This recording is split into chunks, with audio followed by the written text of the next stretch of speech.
berbeda antara tahu dan sadar. Banyak orang tahu tapi tidak sadar. Yang punya teori gini bukan ulama, tapi filosof Marxisme, namanya George Lucas.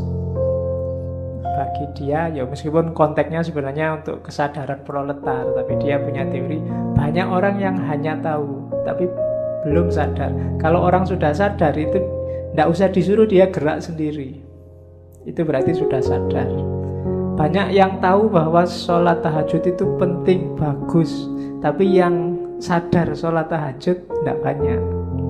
Banyak orang tahu yang kalau baca itu penting, apalagi bagi mahasiswa, tapi yang sadar rajin baca jarang.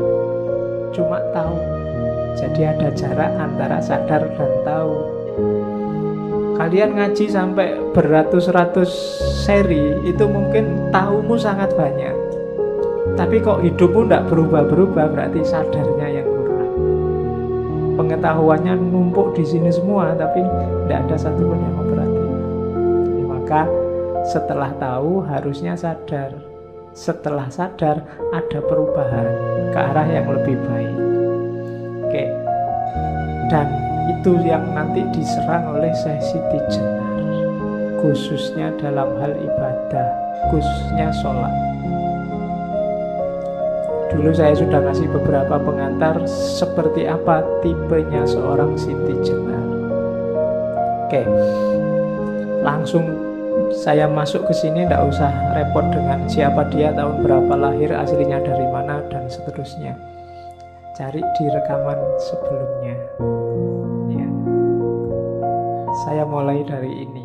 Ini kalau kemarin Syekh Abdul Qadir Jailani saya banyak ngambil dari Sirrul Asrar, kali ini saya ngambilnya dari serat Syekh Siti Jenar.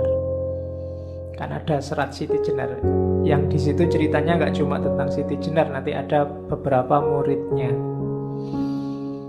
Oke, yang pertama ini saya potong. Apa sih basis mode keberagamaannya Siti Jenar? Ya orang beragama kan pasti punya pola. Apa sih yang jadi pola keberagamaannya Syekh Siti Jenar? Itu dia ungkapkan ketika debat sama Sunan Bonang. Ketika Sunan Bonang undang Syekh Siti Jenar. Jadi modusnya apa? Yang pertama gitu, kalimatnya begitu. Bonang, kamu ngundang saya datang di Demak. Saya males untuk datang sebab saya merasa tidak di bawah atau diperintah oleh siapapun kecuali oleh hati saya. Jadi yang pertama, orang beragama khususnya kelompok aulia itu lebih fokus pada mendayagunakan kolbu atau hati dibandingkan akalnya. Kadang-kadang orang menyebutnya mata batin. Siti Jenar, wong kita sesama mayat kok berani-beraninya saling merintah. Kita ini levelnya sama, katanya Siti Jenar. Mbok ndak usah merintah-merintah gitu, itu kan memarahi Sunan Bonang. Mbok kita kerja sama saja, saling belajar.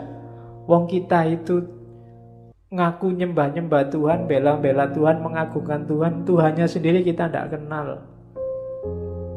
Itu cuma perkiraan-perkiraan. Kita ngertinya cuma namanya saja. Kita nggak tahu hakikatnya apa. Itu pun sudah sombong. Mulut kita bilang Allahu Akbar, tapi yo kelihatan nggak ngerti maknanya Allahu Akbar itu apa. Kan ada yang Allahu Akbar sambil mentung, sambil mendelik, sambil... Lu kan banyak hari ini begitu. Begitu ada orang Allahu Akbar, kamu kan kaget luar biasa, mungkin takut malahan. Jangan-jangan ada apa ini, mesti begitu. Oke, jadi mode keberagamaannya yang pertama mengikuti suara hati yang jernih, yang bercahaya. Yang kedua, menyadari kerendahan diri. Kita itu bangkai, maka tidak usah sombong. Pengetahuan kita juga apa sih, wong kita itu sangat terbatas. Dan makanya kita harus egaliter, tidak saling menindas, tidak saling merentah. Itu dari serat Siti Jenar. Terus, lah kalau begitu senjatanya apa hidup ini? Apa panca indera, apa akal? Katanya Siti Jenar, ya panca indera iyalah, tapi banyak kelemahannya. Akal juga iya, tapi banyak juga kelemahannya. Kenapa? Hidup itu dinamis.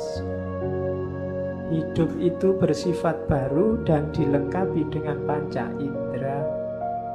Panca indera ini merupakan barang pinjaman yang jika sudah diminta oleh yang punya akan menjadi tanah dan membusuk, hancur lebur, bersifat najis. Oleh karena itu, panca indera tidak dapat dipakai sebagai pedoman.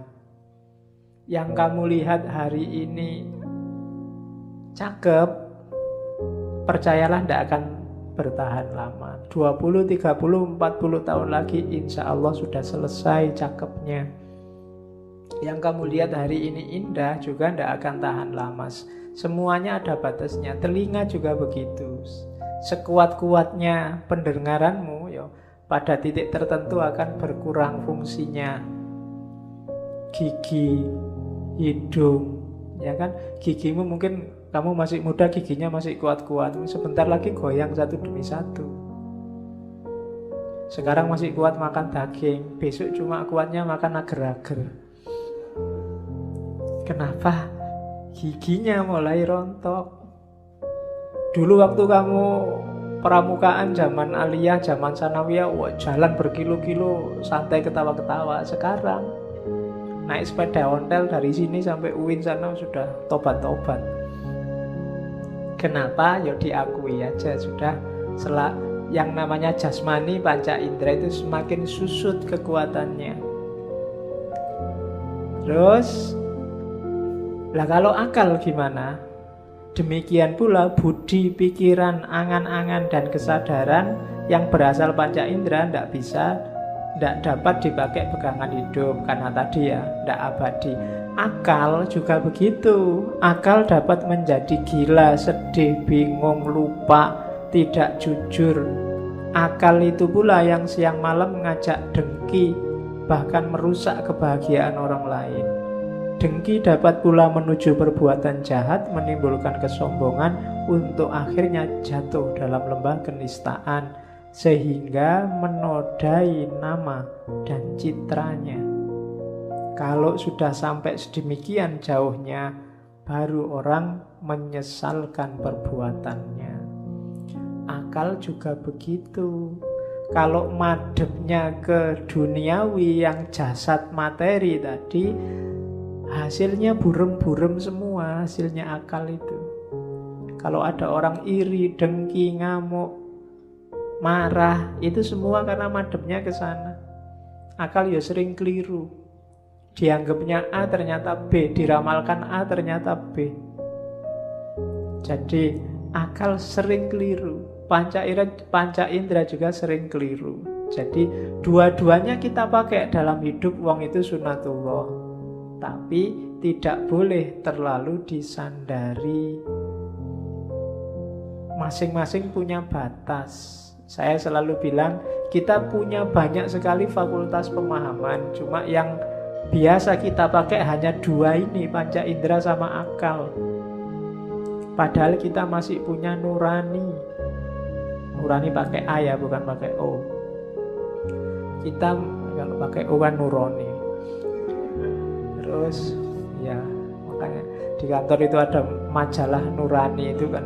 Ini majalah bahasa Indonesia apa bahasa Jawa ya? Kalau bahasa Jawa kan bacanya O, jadinya nurani.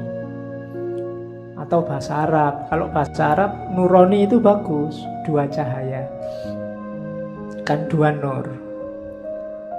Oke, terus sampai inti mau kok sampai nurani.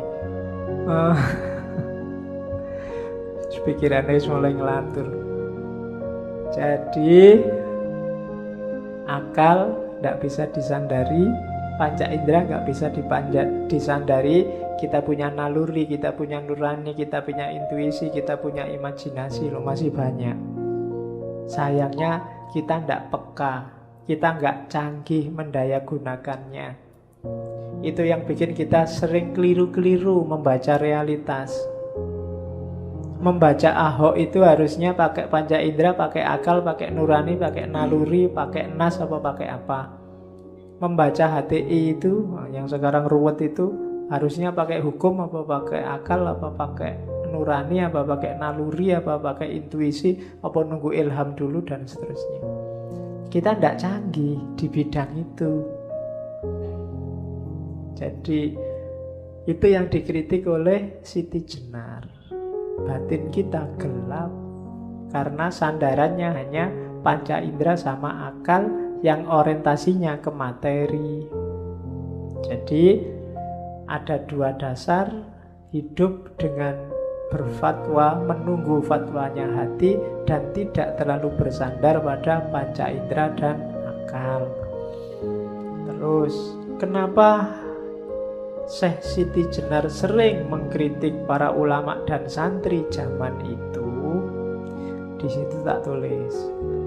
Karena ulama dan santri zaman itu, katanya Siti Jenar, bukan saya loh ya, lebih banyak fokus hanya pada syariah. Syariah ajaran agama, bukan syariah usuluddin adab dakwah. Jadi hanya fokus pada syariah lahir, atau ya pakai istilah sembah raga. Orang disebut baik kalau aktivitas lahiriahnya kelihatan baik, sudah cocok sama syariat. Kalau naik motor kok ndak pegangan tangan, alhamdulillah itu berarti naik motornya syar'i.